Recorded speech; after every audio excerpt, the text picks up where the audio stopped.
My brothers and my sisters and my beloved confreres, today I am reminded of two young men who lived in the history once upon a time.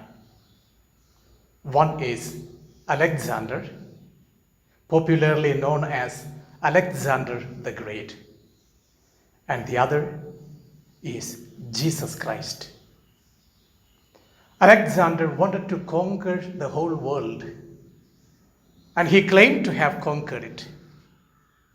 But unfortunately for him, he was to die as a young man.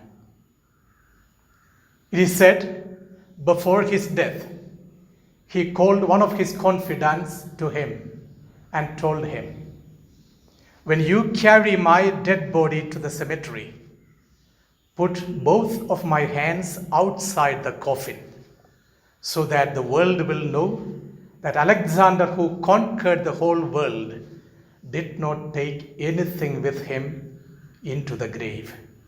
He went empty-handed." On the other hand, I speak more confidently about another young man, Jesus Christ, who also died at a very young age of 33. He started many things, but never completed anything. But when he died, he lifted up his hands, extended it, and told, "It is accomplished." Contradictions, my brothers and sisters. One man who claimed to have conquered everything says, "I go empty-handed." Another one who never had anything to claim says, "It is accomplished." On this 29th Sunday of the liturgical year, we are also celebrating the Mission Sunday. And we are presented with three very important readings which can be very effectively evaluated, nuanced, and interpreted in the contextual situation of our own lives. Today, Jesus is helping us to understand the universal power of God over the political power. The Jewish people were under the sovereignty of the Romans. They had to pay taxes to the Romans, and these taxes had to be paid in the coins of the Romans. This payment of the taxes were not merely a monetary advantage for the Romans, but much more a symbolic victory, a sovereignty over the Jews. Naturally, the Jewish people were against this Roman sovereignty.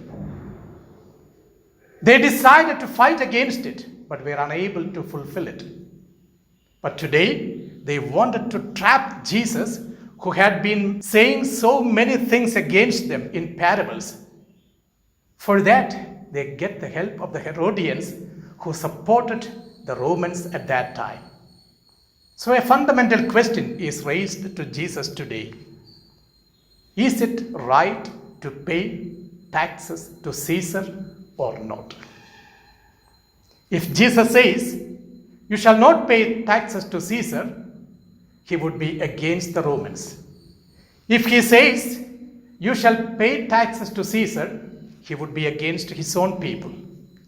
A trap intelligently plotted by the Jews. But God's ways are unfathomable. Jesus comes ahead of it, beyond the grip of the Jews, and tells them, "Give to Caesar what belongs to Caesar, give to God what belongs to God." The sovereignty of God over the human predicaments is beautifully explained by Jesus today in his answer to the Jews. There are two kinds of powers existing in this world. The first power is the universal power, and this power belongs to God alone. And the second power is the power that comes from God, which is handed over to human beings, and that is the political power. You are expected to respect the rules and regulations of the nation under which you are living. You are expected to be citizens of your country with a sincere commitment, paying the taxes that are due to the nation.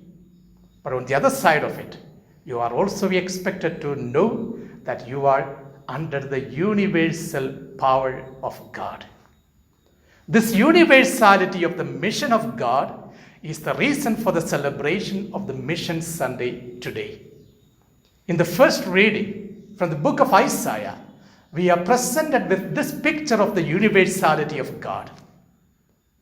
God chooses a Gentile king to rule over the Israelites, and King Cyrus is anointed by God. We must know only the Israelites, the prophets and kings from Israel, are anointed ones. But today, God goes beyond the boundaries. He selects Cyrus the king and puts him as the king over Israel. Through his good deeds, he proclaims the goodness of God.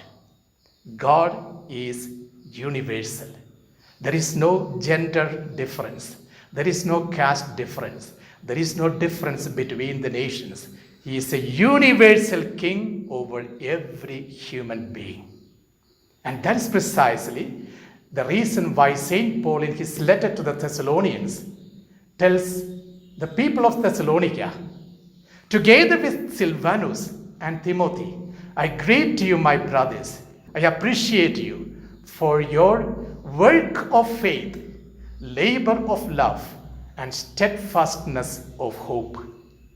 Three theological virtues that are important for a missionary to live in his personal life. Your words of faith makes you a true missionary. The words that you are called to do in order to sustain your faith are presented before you through the sacraments of the church.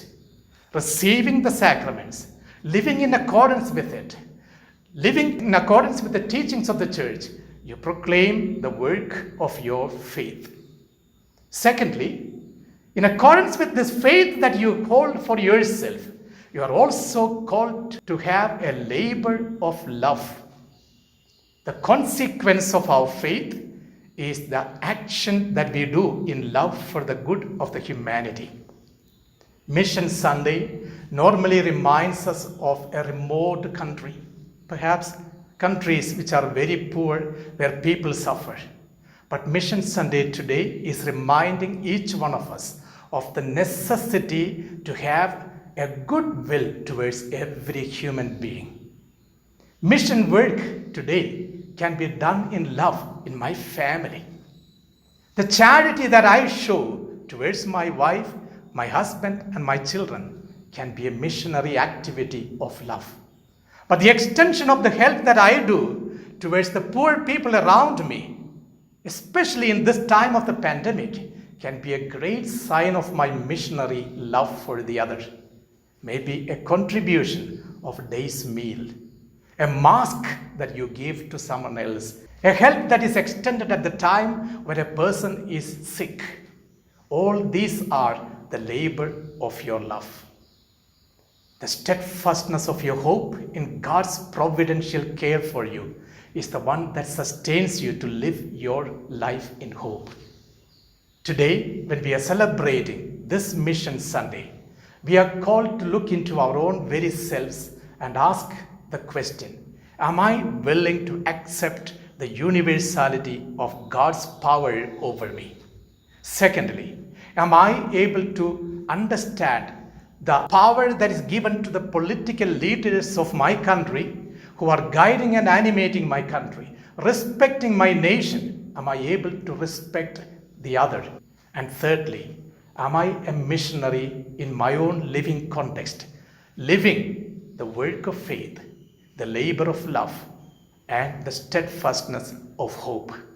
Let us accept God's plan in our life. Just like Jesus Christ, extending our hands, let us say, I have nothing to claim as my own, but it is all accomplished in and through Him who has called me to life.